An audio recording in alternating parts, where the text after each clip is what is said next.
종말 의료 전문가가 있다고 합니다. 아마 생각해보면 호스피스와 관련해서 아마 사역하시거나 마지막 그 임종을 앞두고 그쪽으로 주로 전문적으로 사역하신 분이 아닐까 생각해 봅니다.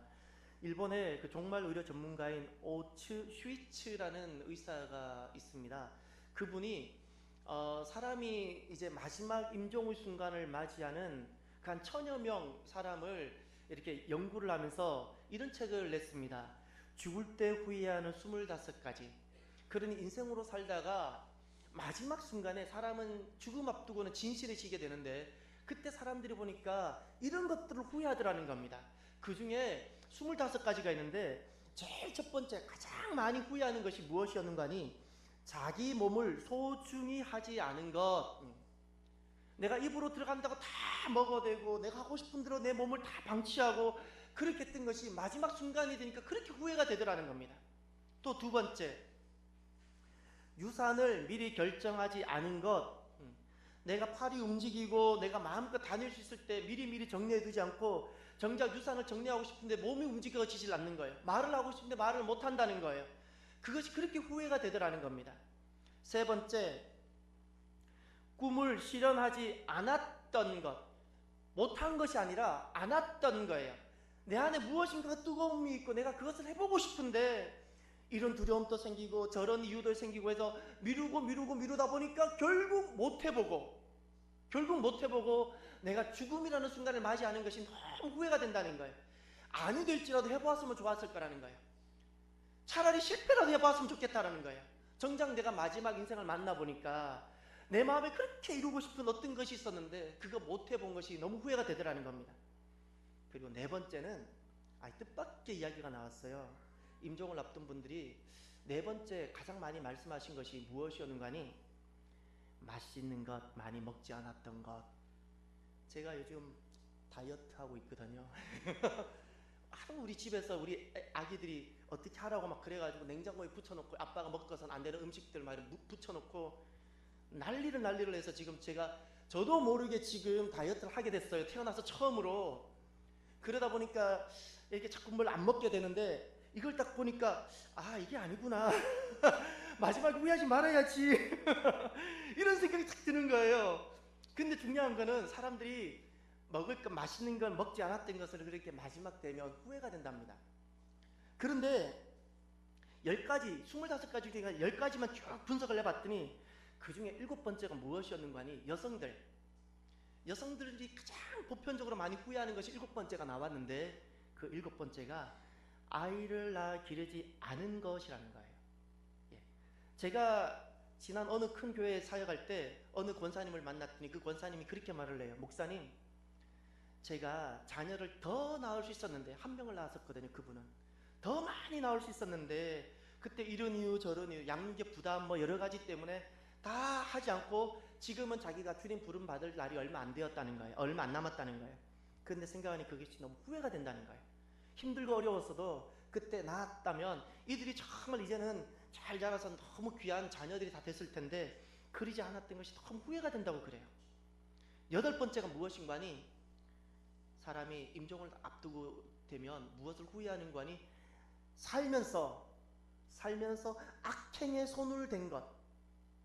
내가 살아가면서 그때는 그 쾌락이 좋아서 악행에 손을 댔는데 막상 내가 이 세상을 떠나서 하나님께 간다고 생각을 하니 죽음에 들어간다고 하니까 그게 후회가 된다는 거예요. 내가 지난날 왜 그랬을까? 어쩌면 그 아무도 모를 수 있는데 그래도 후회가 되는 거예요. 아무도 모르는데도 불구하고. 9번째, 살면서 이리저리 감정에 휘둘린 것. 그런 감정에 휘둘려서 막 분노하기도 하고 했던 이 모든 것, 분노가 온다던 일을 결정하겠던 감정에 휘둘려 살아왔던 것이 그렇게 후회가 된다는 거예요. 그리고 10번째, 이 10번째가 참 가슴에 남습니다. 죽을 때 후회하는 25가지 중에 10번째, 자신이 제일이라고 믿고 살아온 것. 자신이 제일이라고 믿고 살아온 것이 왜 그렇게 후회가 되는지 모르겠다는 거예요. 그렇지 않았다면 더 많은 교제를 하고 더 많이 행복하게 살았을 텐데 자기가 제일이라 생각하고 그렇게 살았는지 모르겠다고 그리고 후회한다고 합니다. 사람이 열심히 살아갑니다. 그런데 마지막 순간에 만약에 내가 후회한다면 내가 열심히 산 것이 무슨 의미가 있겠습니까? 열심히 사는 것보다 잊지 말아야 됩니다. 저나 우리 모두가 열정적으로 사는 것보다도 더 중요한 것은 내가 마지막 순간에 내가 살아온 삶이 후회가 되지 말아야 돼요. 내가 왜 그렇게 살아왔냐라는 이야기는 하지 말아야 되지 않겠습니까? 사도 바울이 살아가면서 그가 예수님을 만나게 됩니다. 사도 바울이 살아가면서 예수님을 만나고 난 다음에 그가 한 가지를 깨닫게 됩니다. 예수님을 만나고 난 다음 사도 바울이 무엇을 깨닫게 되는 거 아니? 무엇이 허무한 것인지를 깨닫게 되는데, 사도 바울이 깨달은 것은 이 땅에서 큰 자가 되려고 하는 것이 얼마나 허무한 것인지를 예수님을 만나고 나서 사도 바울이 깨닫습니다. 이 땅에서 큰 자가 되는 것. 그래서 그가 스스로 그의 이름을 개명을 하면서 이름을 어떻게 바꿨는가 하니 파울로스라고 이름을 바꿉니다. 이 바울이라는 이름, 파울로스라는 이름의 뜻이 무엇인가 하니 못난 자, 작은 자라는 거예요. 작은 자. 예수님을 만나고 나니까 그전에는 어떻게든 더 큰 자가 되고 더 높은 자가 되려고 잠을 자지 않고 움직였는데 예수님을 만나고 나니까 그것이 허무한 것이라는 것을 알게 됐다는 거예요. 이것이 지혜예요. 지금 깨닫지 않으면 어떻게 되는 거 아니? 마지막 순간에, 죽음의 순간에서 그걸 깨닫게 되거든요. 그때 깨닫게 되면 그건 어리석은 거예요. 바울이라는 이름의 뜻은 그 파우어라는 단어에서 기인한다고 합니다. 파우어라는 단어가 포기한다라는 뜻입니다. 포기하다. 그러니 전에는 사울이 되어서 그렇게 큰 자가 되려고, 명망 있는 자가 되려고 그렇게 달려가고 그러면서 다메섹까지 달려가던 사람이었는데, 예수님을 만나고 나서는 세상에서 자기가 큰 자가 될 수 있고 세상에서 자기가 기득권을 누릴 수 있는 그 모든 것을 스스로 고백해요. 나는 그것을 포기하겠다고. 그것을 고백하면서 어떻게까지 고백하는 거 아니? 세상에서 큰 자가 될 수 있고 세상에서 그 존귀함을 받을 수 있는 그 모든 것들을, 기득권을 나는 내려놓는 정도가 아니라 배설물로 여기겠다고 자기 스스로 고백을 하세요. 왜 그렇게 고백하는 거 아니? 그것이 귀할 수 있는 것이 맞아요. 그런데 그 세상에서 큰 자가 된다는 것이 얼마나 허무한 것인지를 예수님을 만나면서 깨달았기 때문에 그 허무한 것을 위해서는 살지 않겠다는 거예요. 마지막에 임종을 앞두고 그때 후회하는 이상은 살지 않겠다는 거예요. 그래서 지금 그가 고백하는 거예요. 나는 그것을 뱃설물로 여기겠습니다. 우리가 세상 속에서 살아갑니다. 저나 우리 모두가 살아가면서 우리가 삶의 목표를 가지지 못하는 이유가 있다면 무엇일까요? 우리가 계획성이 부족해서 목표를 가지지 못하는 건가요?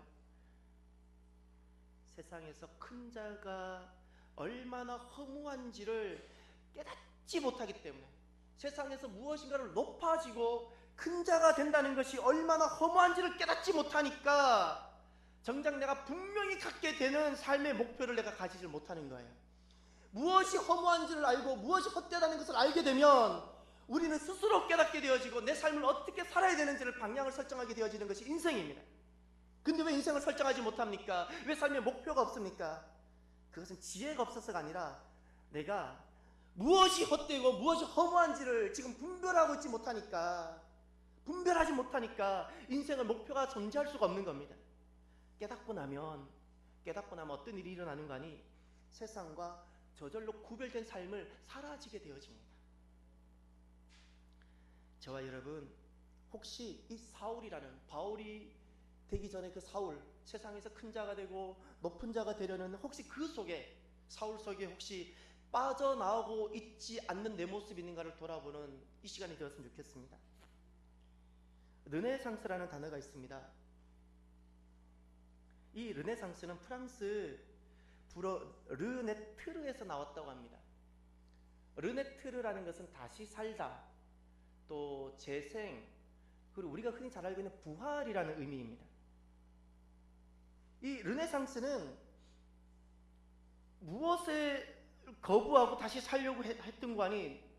중세 기독교 문화를 배격하고 다시 한번 살아보자는 거예요. 고대 세계관과 가치관으로 다시 한번 살아보자는 문해운동이었어요. 피렌체에서부터 시작됐습니다. 이렇게 일어난 인본주의가 교회에 큰 위기를 가져왔습니다. 왜냐하면 성경의 신적 권위를, 그 하나님 권위를 공적으로 부인하기 시작했기 때문에 그렇습니다. 이제 그럼 여기서 우리가 가슴에 정말 손을 얹고 깊이 생각해 보셔야 됩니다. 당시 중세 때 교회의 모습은 어떠했는가를 정말 우리가 가슴에 손을 얹고 한번 생각해 봐야 됩니다. 제가 이렇게 중세 때 교회의 모습을 책을 통해서 교육을 통해서 쭉 생각하면서 정리해 보니까 저는 이렇게 정리가 되어져요. 종교적 교권에 의해 움직이는 교회. 여기 생명력이 없고 복음이 없고 종교적 교권이에요. 세상 정권도 이 종교적 교권 아래 들어와야 돼요. 그래야 자기들이 사는 거예요. 모든 것이 이 종교적 교권에 의해서 움직이는 그런 교회 모습이더라고요. 그러니 여기에 이렇게 교회 모습을 보니까 어떻게 되는 거 아니? 교회가 자기 정화 능력을 갖지 못했더라고요. 교권은 많고 부유해졌고 세상 모든 사람들이 교회를 집중하고 있는데 중요한 것은 교회가 스스로 정화할 수 있는 능력이 없더라고요. 저는 이야기를 딱 정리하면서 와, 지금 한국 교회와 우리 참사랑 교회 모습은 어떨까 생각했어요. 두렵고 막 떨려요. 한국 교회는 이야기하지 말고요. 우리가 몸담고 있는 우리 교회는 어떠할까? 우리 교회는 스스로 자기 정화 능력이 있는가? 자기 정화 능력을 잃어버렸다면 이미 우리는 나도 모르게 변질되어져 가고 있고 타락하고 있는 것인데 우리는 자기 정화 능력이 있는가? 너무나도 많이 두렵습니다. 중세 시대 때 중세 시대를 이끌었던 스콜라 신학은 그 신학은 알면 알수록 구원이 더 어렵고 멀게끔 만들었습니다. 그러다 보니 너무나도 많은 성도들을 어떻게 이끌었는가 하니 선행으로 구원에 이르는 그런 신앙으로 대체하게 만들어버렸습니다. 그래서 가만히 생각해 보니까 예수님께서 바리새인들을 책망했던 그 모습이 그려졌어요. 왜 예수님께서 이렇게 바리새인을 욕설까지 해가시면서 책망했는지가 오버랩이 됐는데 이런 모습이더라고요. 그렇게 성도들이 살아내려고 구원에 이르려고 천국에 가려고 그렇게 몸부림치면서 천국까지 나왔는데 천국 문에서 교회라는 존재가 탁 서서 교회 문을 도려 막고 있고 그 모습이더라고요. 그 모습. 놀랍게도 온 세상에 복음을 주고 복음을 전하라고 있는 교회가 놀랍게도 교회 안에 복음이 없었습니다. 쉼없이 예배를 드렸는데 복음을 몰랐던 겁니다. 그러니 저는 이 르네상스를 이렇게 보면서 와, 하나님께서 교회가 잠자고 있으니까 교회가 도무지 깨어날 생각을 못하니까 백성들로 하여금 도리어 저 르네상스를 통해서 교회를 일깨우고 계셨구나, 하나님 저렇게도 일하시는구나가 막 느껴졌어요. 이런 르네상스가 교회에 굉장히 그때는 위협이 됐는데 이것을 통해서 교회 안에 새로운 운동이 일어났습니다. 무슨 운동이 일어났는 거 아니? 교회 안에서 성경을 있는 그대로 보고 있는 그대로 받아들이려는 태도가 일어나기 시작했어요. 그것을 통해서 성경으로 돌아가려는 운동이 교회 안에 일어나는데 그것이 종교개혁 시작이 된 거예요. 종교개혁 시작이 실은 이 르네상스가 교회가 가져다 준 이 위기가 교회 안에 자기 정화 능력을 잃어버렸는데 그 정화 능력을 갖겠다는 거예요. 말씀 자체를 그대로 보자는 거예요. 그대로 보고 그대로 받자는 거예요.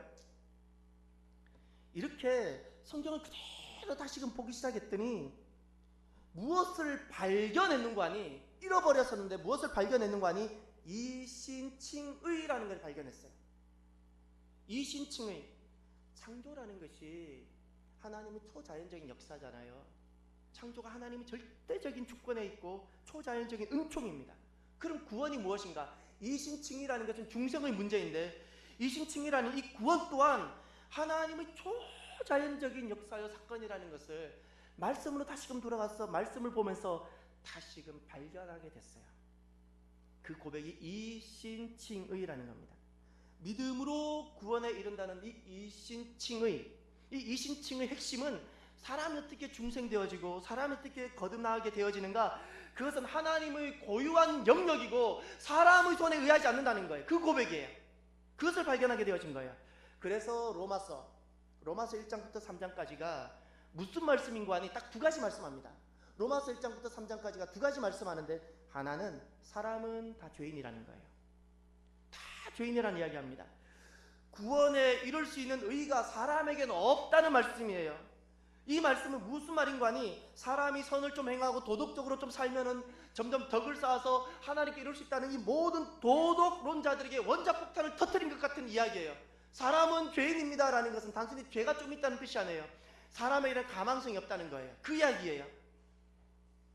그런데 로마서 3장 21절에 두 번째 이야기를 하나 더 합니다. 로마서 3장 21절에 무슨 이야기를 하는 거 아니? 그러나 이제는 하나님의 한 의가 나타나서, 아멘, 하나님의 한 의가 나타났다는 거예요. 사람은 죄인이라는 말은 사람은 의가 없고 불의밖에 없다는 거예요. 이 불의밖에 없기 때문에 사람은 도무지 아무리 몸부림을 쳐도 아무리 선을 쌓아도 구원을 이룰 수 없는데, 그런데 여기 다른 의가 나타났어요. 어떤 의? 하나님의 의. 하나님의 의가 나타났다고 그래요. 그 의 때문에 우리가 거듭난다는 거예요. 그 의 때문에. 사람은 죄인이어서 자기 의로는 도무지 구원을 이룰 수 있는 사람이 없는데 하나님의 의가 나타나서 그 의 때문에 사람이 거듭나고 중생되어지고, 그래서 이신칭의가 되더라는 말입니다. 중세시대 때 어떻게 구원을 가르쳤는가 하니 3단 논법으로 이렇게 가르쳤습니다. 하나님이 먼저 전제를 합니다. 명제. 하나님이 구원을 예정하신 사람은 거룩한 삶을 산다. 이게 전제예요. 명제예요. 그럼 두 번째, 3단 논법 두 번째. 나는 거룩한 삶을 산다. 그리고 결론. 따라서 나는 하나님이 구원하시도록 예정한 사람이다. 멋진 3단 논법 아닌가요? 하나님께서 구원하시기로 예정한 사람은 거룩한 삶을 산다는 거예요. 나는 지금 거룩한 삶을 살고 있다는 거예요. 그래서 나는 하나님이 구원하시도록 예정한 사람이라는 거예요. 이렇게 구원을 가르쳤어요. 핵심이 무엇인가요? 도덕론입니다. 윤리예요. 거룩한 삶을 살아야지, 어떤 내가 착한 일을 많이, 선행을 많이 해야지 구원에 이른다는 그 이야기입니다. 이신칭의를 발견했다는 이 고백이 무엇인가요? 구원은 사람의 손에 달린 것이 아니라는 거예요. 하나님의 절대적 고유 영역이라는 말씀입니다. 그래서 이 말을 정말로 적나라하게 바꿔보면, 이신칭의를 적나라하게 바꿔보면 정말 구원받은 사람들 중에 훌륭한 행실이 얼마든지 따르지 않을 수 있다는 사실이에요. 정말 사람 같지 않은 사람일지라도, 정말 저 사람은 사람 같지 않은데 그럼에도 불구하고 그도 하나님 구원에 이룰 수 있다는 말입니다. 이 말씀이 이 말씀. 그러니 이신칭의라는 것은 무슨 말씀인가 하니, 구원은 예수님을 구주로 믿는 자에게 주시는 하나님의 선물이라는 거예요. 선물이에요.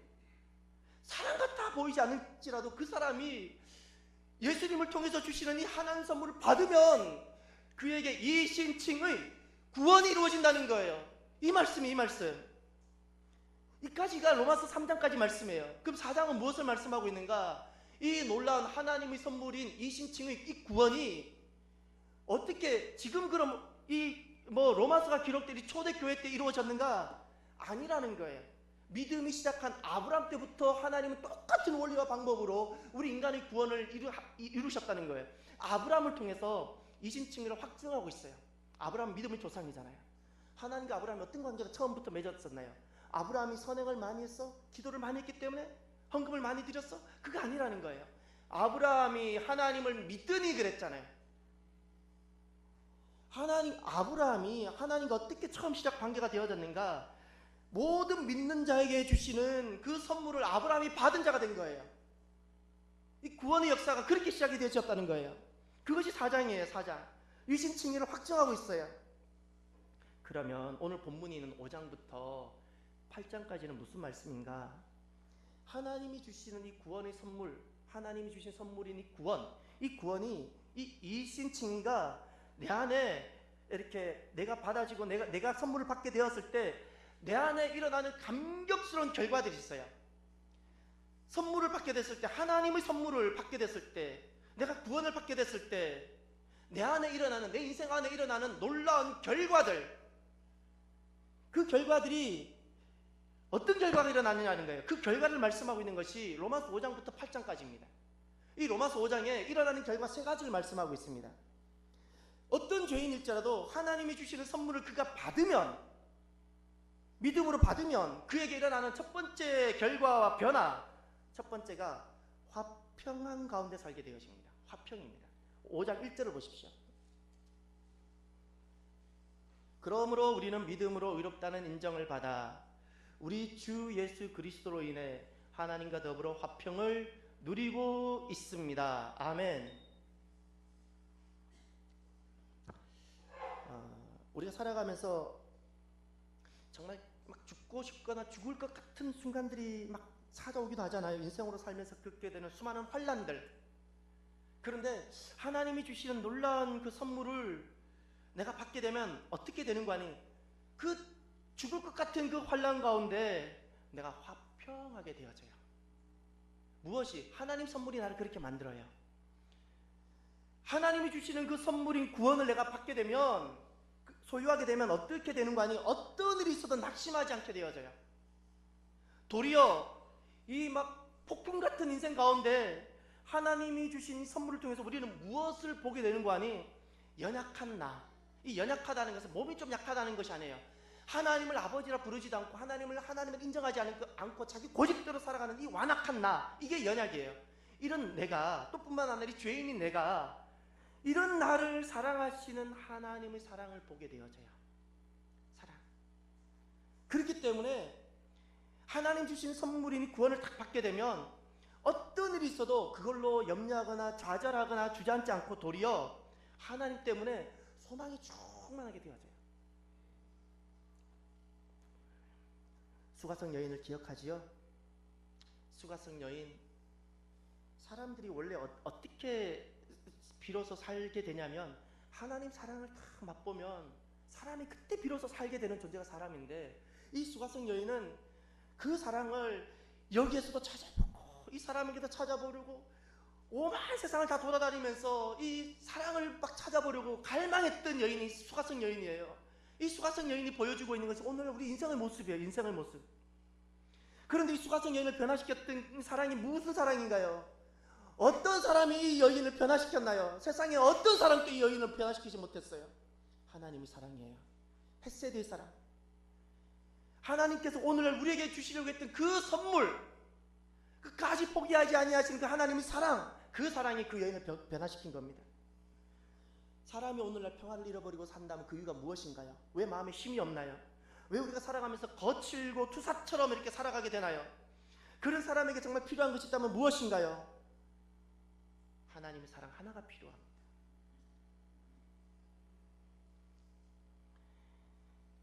저와 여러분이 교회를 출석하는 교인이 아니라, 종교인이 아니라 예수님 앞으로 나아가서 하나님께서 주시는 이 선물을 누리고 하나님 사랑 안에 사는 저와 여러분이 되시기를 바랍니다. 그러면 이 하나님이 주시는 선물을 어떤 죄인일지라도, 어떤 연약한 사람일지라도 받게 되면 어떤 변화와 결과가 일어나는가? 두 번째는 구원을 확신하게 되어집니다. 구원입니다. 그것이 9절부터 11절까지 말씀입니다. 9절부터 11절에 보면, 9절에 보면 이런 말씀이 나옵니다. 함께 보시겠습니다. 그러므로 이제 우리가 그리스도의 피로서 의롭다는 인정을 받았으니 그리스도로 인해 하나님의 진노에서 확실히 구원을 받을 것입니다. 아멘. 여기 보면 그 그리스도의 피로서라고 그랬죠. 이게 사람의 손으로 이루어진 것이 아니라는 거예요. 어떻게 의롭다고 되어졌냐? 어떻게 의롭다는 것은 구원을 말하는 거예요. 어떻게 내게 구원이 이루어졌는가? 그리스도의 피라는 거예요. 다시 말해서 하나님께서 만드신 선물로 인해서 우리가 의롭다함을, 구원에 이르렀다는 말입니다. 만약에 사람이 구원이 내 손을 통해서 이루어진 것이라면, 내가 열심히 종교적인 생활하고 내가 열심히 믿음으로 살았더니 구원에 이른 것이라면, 이 구원은요 마지막 순간까지 불안합니다. 내가 열정적으로 살지 아니하면 이 구원은 또 변화가 될 거거든요. 구원은 무효가 될 거거든요. 그런데 내게 지금 다가온 이 구원이 내게로부터 이루어진 것이 아니라 하나님에 의해서 주어진 선물이고 하나님이 하신 거라면 내 인생 가운데 어떤 일이 있어도 이 구원은 변화가 없는 줄 믿으시길 바라요. 변화가 없어요. 확실해요. 내가 잠을 자지 않고 평생을 쌓아올린 것보다 더 확실한 것이 하나님으로부터 주어지는 거예요. 그래서 여기서 우리가 갖게 되어지는 믿음이 하나 있어요. 구원의 확신입니다. 구원의 확신. 예. 그리고 세 번째, 하나님이 주시는 이 선물을 받게 되면 우리 안에는 어떤 일이 일어나는가? 그것이 오늘 본문입니다. 12절부터 마지막 절까지 무슨 일이 일어나는 거니? 죽음의 권세에서 벗어나게 됩니다. 죽음의 권세입니다. 예. 12절을 보시길 바랍니다. 12절을 함께 읽겠습니다. 그러므로 한 사람으로 인해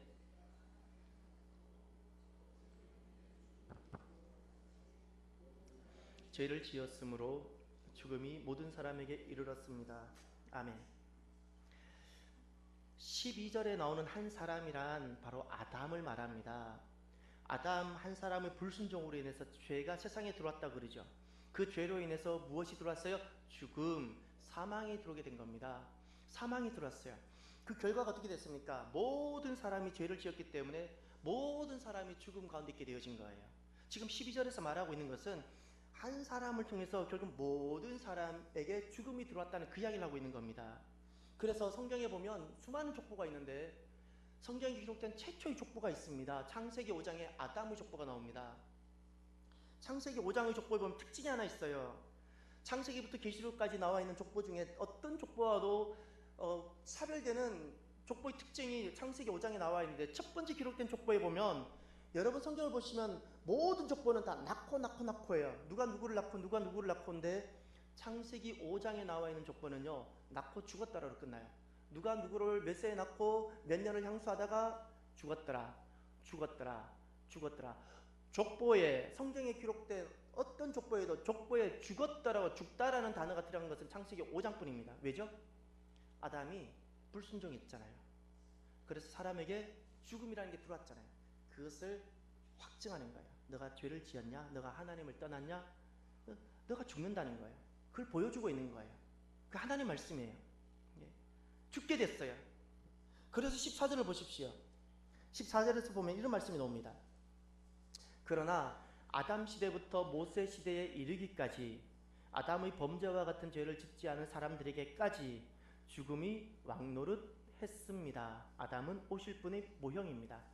아담부터 모세 시대라는 것은 모세가 살고 있던 출애굽 시대까지 말하는 것이 아니라 예수님께서 오시기 전까지 율법 아래 놓여 있었던 그 모든 사람을 말하는 거예요.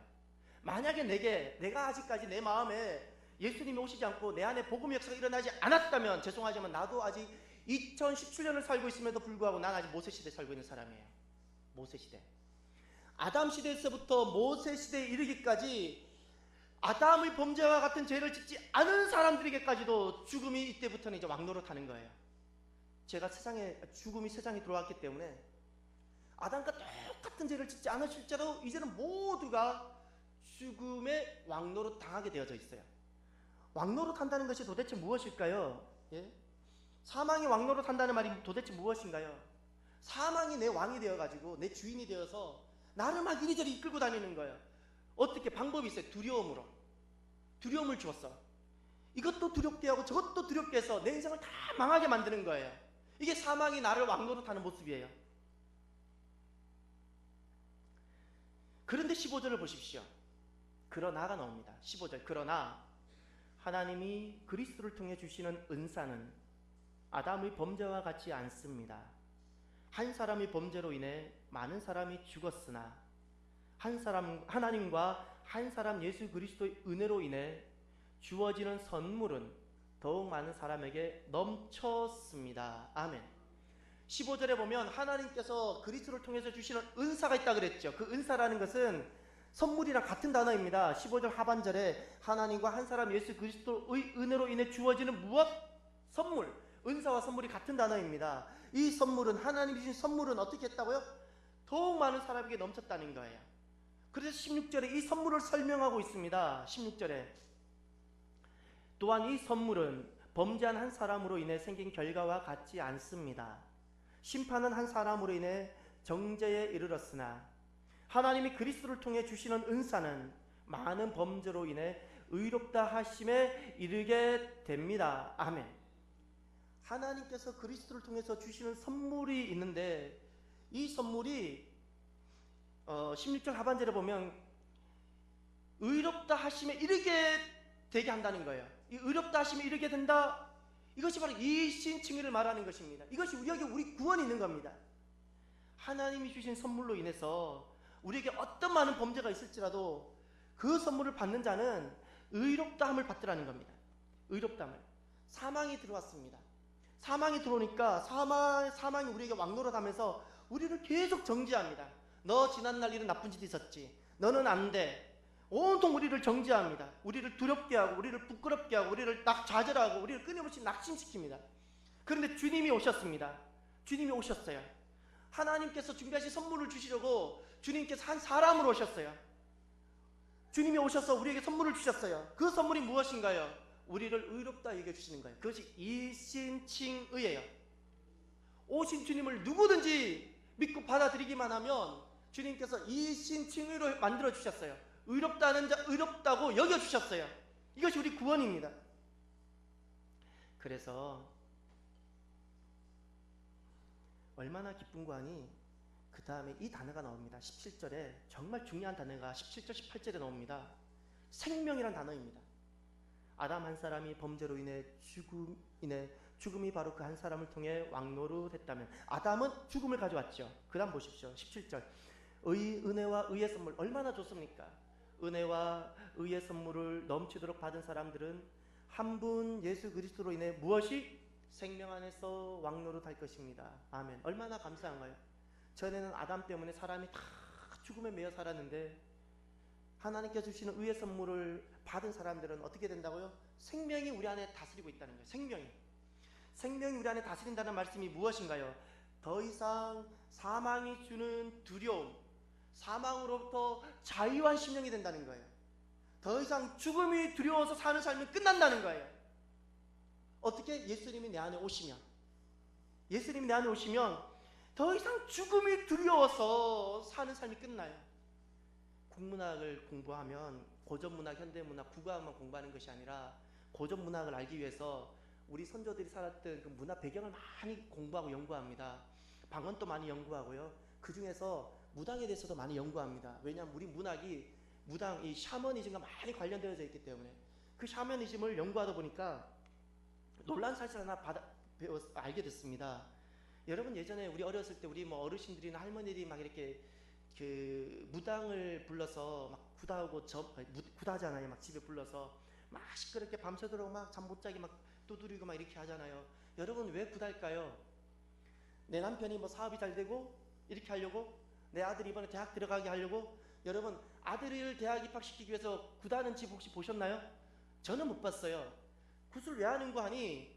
굿을 하는 이유가, 그러지 않으면 내 남편에게 병이 걸리고, 굿을 하지 않으면 내 남편이 잘 안 되고, 굿을 하지 않으면 내 아들이 망할 것이라는 두려움 때문에 굿을 하는 거예요. 두려움. 이게 뭐냐면 다 사망에 이렇게 매여 사는 거예요. 이게 다 사망이 하는 짓이에요. 사망이 하는 짓. 사람이 이렇게 예수님을 만나기 전에 이렇게 사는 거예요. 사람이 이렇게 비참하게 사망에 매여가지고 사망의 종로로 타면서. 20절을 보시길 바랍니다. 너무나도 놀라운 역사가 있습니다. 고백이 있습니다. 율법은 범죄를 더하게 하려고 들어왔습니다. 그러나 죄가 더한 곳에 은혜가 더욱 넘쳤습니다. 아멘. 죄가 더한 곳에 은혜가 더욱 넘쳤습니다. 이렇게 전도 현장이나 나이 드신 어르신들을 만나면 이런 이야기를 제가 많이 듣습니다. 제가 죄가 많아서 안 된다는 거예요. 나도 천국은 가고 싶은데 내가 죄가 많았어. 다 보면 참 양심은 있어 보이는데, 그런데 늘 하는 말이 내가 죄가 많아서 안 된다는 거예요. 그런데 지금 말씀하시는 바가 무엇인가요? 죄가 더한 곳에 무엇이 더욱 넘쳤다고요? 은혜라는 거예요. 이걸 잊지 마세요. 은혜가 더 넘쳐요. 세상에 죄가 많아서 천국에 못 가는 사람은 한 사람도 없어요. 왜 그가 천국에 가지 못하고 영생에서 영원한 생명을 누리지 못하고 사망에 평생 매여 있다가 그렇게 사망으로 끝나게 됩니까? 그가 하나님이 주시는 선물을 받지 않았기 때문에 그래요. 죄가 많아서가 아니라 예수 그리스도를 통해서 주시는 하나님의 선물을 그가 받지 않았기 때문에 그가 그 영원한 생명을 누리지 못하는 겁니다. 구원은 하나님의 선물입니다. 이 하나님 선물을 받게 되면 그동안 그렇게 나를 짓누르던 죽음, 나를 늘 두렵게 만든, 차를 타도 두렵고 뭘 먹어도 두렵고 어딜 가도 두렵고 그 사망의 권세로부터 자유하게 됩니다. 그러니 우리 인생으로 살아가면서 받을 수 있는 가장 가장 큰 선물이 있다면 무엇일까요? 어떤 선물을 받으면 가장 큰 선물일까요? 바로 하나님이 준비하신 바로 이 선물입니다. 하나님의 선물. 이 선물을 받고 나면요, 어떤 인생일지라도, 내가 지금까지 어떤 길을 걸어온 사람일지라도, 어떤 불경건이 있는 사람일지라도 완전히 새롭게 되어지고 다 이길 수 있는, 어떤 환난도 이길 수 있게 되어지게 됩니다. 저는 하나님 선물이 제 안에 있으니까 제가 말씀을 준비하면서 이 하나님의 선물이거든요. 제게 있는 이 생명이 제가 어떻게 노력하거나 어릴 때부터 뭐 교회를 다녔기 때문이 아니라 하나님 선물이라는 걸 제가 아니까, 이 선물이 있으니까 제 안에 어떤 일이 일어났는가, 어떤 변화가 일어났는가를 보니까 그냥 말씀을 정리하면서 5가지 적어봤어요. 첫 번째, 제게 정말 이 하나님 선물이 있고 생명이 있으니까 인생의 바닥을 두려워하지 않는 견고함이 있더라고요. 인생의 바닥은 다 싫어하잖아요. 그 실패를 누가 좋아하나요? 인생의 바닥을 두려워하지 않는 견고함을 하나님 주신 선물이 가져다 주시더라고요. 제가 견고한 게 아니고요, 하나님이 저를 그렇게 만들어요. 바닥을 두려워하지 않아요. 그걸 부끄러워하지 않게 돼요. 또 두 번째, 제게 어떤 일이 있는 거니? 약해질 수 있는 강함. 약한 거 누가 좋아합니까? 어떻게든 약해지지 않으려고 안 약한 척 하려고 우리 옷 입고 다니잖아요. 화장하고 다니고. 약해질 수 있는 강함이 하나님 선물이 가져다 주시더라고요. 예, 약해질 수 있어요. 그걸 부끄러워하지 않아요. 그런데 그 속에 어떤 약함 가운데서도 좌절하지 않아요. 이겨내요. 세 번째, 하나님 선물이 제 안에 있으니까 세상의 눈치, 세상 따라 살아가지 않고 사람의 눈을 의식하지 않는 자유가 있어요. 자유. 사람들은 다 유행 따라 살아가잖아요. 눈치 보면서 적절하게 자녀 키우는 방식도 눈치 따라 유행 따라 살아가면서 키우잖아요. 제 안에 하나님 생명이 있으니까 세상의 유행이 제 기준이 되지 않아요. 세상 흐름이 제 기준이 되지 않아요. 사람의 눈 따라 살아가지 않게 돼요. 그런 자유가 제게 있어요. 그 행복해요. 네 번째, 하나님 생명이 제 안에 있으니까, 주시는 선물이 제 안에 있으니까 무엇이 있는 거니? 어떤 환난이 와도 환난 속에서 절망하지 않고 소망을 갖더라고요. 제가 소망. 환난이 있잖아요. 환난이라는 게 제가 원하지 않게 막 다가오잖아요. 파도처럼 밀물처럼 다가오잖아요. 그런데 그 환난 속에서 웬만하면 막 죽을 것 같은데, 그런데 절망하지 않아요. 아프긴 해요. 눈물도 나요. 진짜 아파요. 피하고 싶은 마음이 없어요. 아파요. 그런데 낙심하지 않아요. 절대 낙심하지 않아요. 오히려 소망을 갖게 돼요. 마지막 5번째, 제게는 어떤 일이 일어나는 거 아니? 하나님 주시는 선물이 예수님을 통해서, 한 분 예수님을 통해서 주시는 선물이 제 안에 있으니까 어떤 일이 있는 거 아니? 사람이 살아가면서 질병도 경험하잖아요. 사고도 생길 수 있잖아요. 제 인생에 선명하게 기억되어지는 죽음의 순간이 3번이 지나갔는데, 제가 기억하지 못하는 수많은 순간도 있지 않겠어요? 제가 의식 가운데 제 죽음의 순간이 3번 지나갔는데, 그 3번 지나갔다는 것은 제 의지로 저를 지켜내지 못했다는 걸 제가 알기 때문에 그래요. 중요한 것은 우리 인생에 수많은 일들이 일어날 수 있는데, 사망의 권세가 주는 두려움, 어떤 두려움도 두려워하지 않는 평화가 있더라고요. 우리 인생 가운데 사건도 생기고 사고도 생기고 질병도 생기고, 그걸로 인해서 사망의 권세는 우리를 그렇게 막 매이게 하고 두렵고 사시나무 떨듯이 매이고 막 그렇게 살아가게 하는데, 어떤 것이 와도 사망이 주는 두려움에 두려워하지 않는 평화가 제 마음에 있어요. 저는 한 분을 소개하고 싶습니다. 실화인데, 이 이야기는 김양재 목사님, 우리들 교회 김양재 목사님에는 수많은 삶의 나눔이 있다 보니까 정말 구구절절한 인생의 이야기들이 참 많습니다. 거기에 제가 김양재 목사님 통해서 알게 된 사연인데, 아마 대충 연대를 보니까, 월남전 이야기 하는 걸 보니까 60년대 말이나 70년대 배경인 것 같아요. 한 자매가 있는데 막내딸로 태어났어요. 위로 오빠가, 그러니까 아무튼 자기 위에 오빠가 셋, 누나가 둘, 자기가 막내, 언니가 둘, 이렇게 막내딸로 태어났어요. 6남매의 막내딸.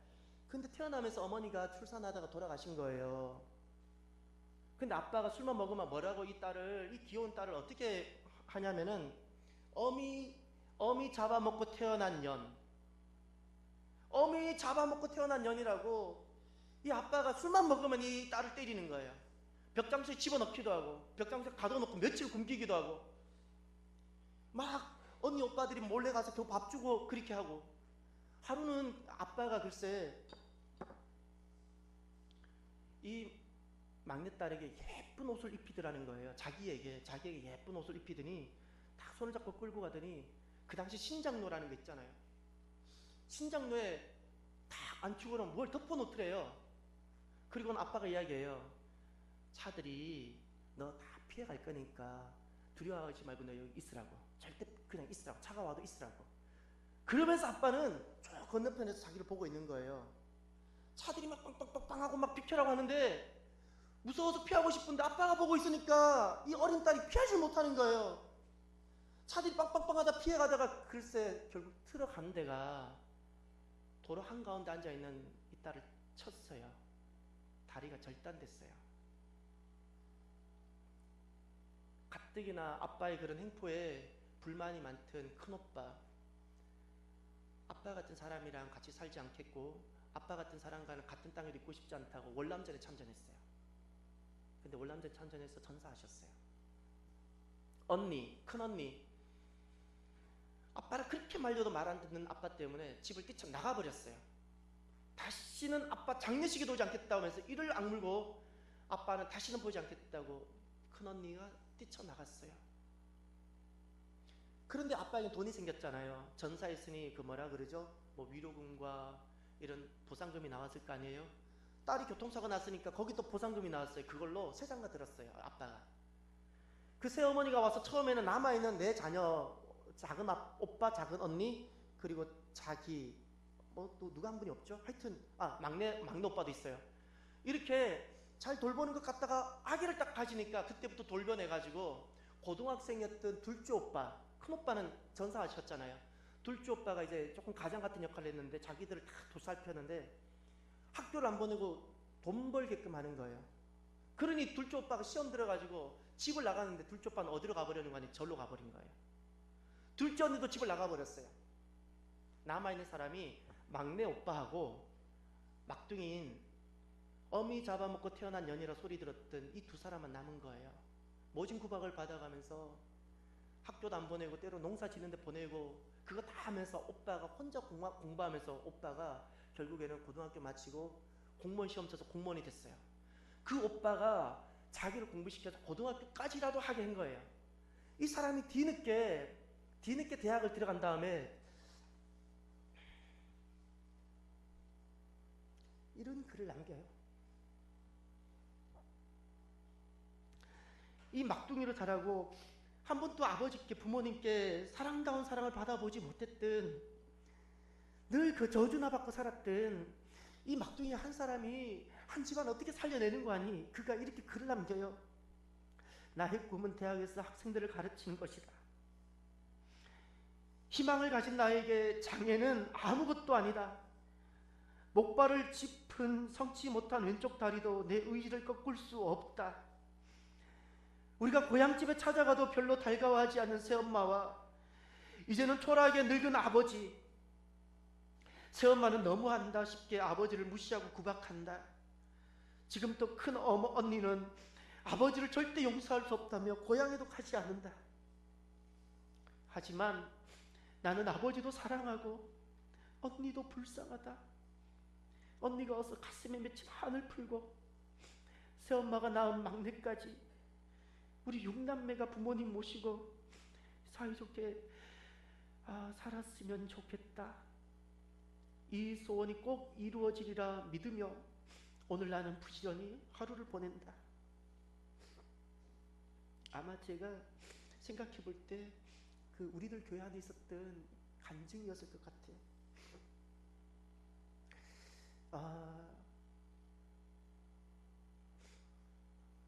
그에게 있었던 그 저주를 한 사람이 어떻게 이겨내고 한 집안 어떻게 돌아오게 하는지를 보여주고 있습니다. 몸의 독소를 씻어내는데 잠자기 전에 물 한 잔이 그렇게 중요하다 그래요. 잠자기 전에 마시는 물 한 잔이 뇌출혈, 심장마비를 방지하고 제가 얼마 전에 겪었던 그 다리 경련 같은데 방지하는데 그렇게 도움이 된다고 합니다. 여러분, 우리가 살아가면서 우리에게 필요한 한 가지가 있다면 무엇일까요? 내 인생에 있는 그 어떤 저주들, 나를 그렇게 그 죽음의 두려움 가운데 몰아서 살게 했더니 모든 것에서 이기게 하는 한 가지가 있어야 된다면 그것이 무엇이겠습니까? 그것이 바로 예수님입니다. 예수님 한 분입니다. 예수님은 나를 살리기 위해서 한 사람으로 오셨어요. 우리 인생에, 내 인생에 있는 그 저주들과 아픔들과 그 모든 슬픔들을 이기게 하는 건 딱 한 가지만 필요합니다. 바로 예수님입니다. 저와 여러분이 이 예수님을 모시고 지금 이 어미 잡아먹고 태어났다는 이 분이라 이렇게 막 욕설이나 들었던 이 분이 이것을 다 이기고 한 가정을 위해서 이렇게 살아가는 것처럼 우리도 살리는 사람으로, 집안에서 살리는 사람으로, 내가 서 있는 그곳에서 사람을 살리는 사람으로 살아가는 저와 여러분이 되시기를 바랍니다. 기도합시다.